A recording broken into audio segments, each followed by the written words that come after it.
এবারের ঈদটা একটু স্পেশাল, কারণ আমাদের পরিবারে নতুন অতিথি এসেছে। আফনান ফাহাদ চৌধুরীর প্রান্ত আমার ভাতিজা। তবু কোথাও যেন একটা অপূর্ণতা রয়ে গেছে।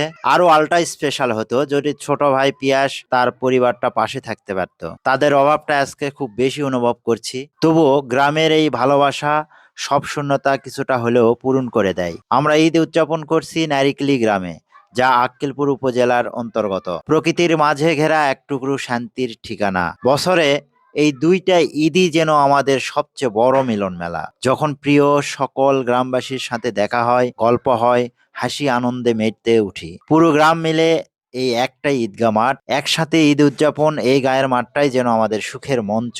শুধু আমাদের গ্রাম নয়, পাশের গ্রাম থেকেও মানুষজন আসে। সবাই মিলে একসাথে আনন্দ ভাগাভাগি করি।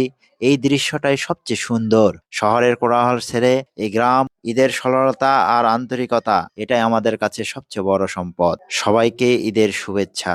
ঈদ মোবারক।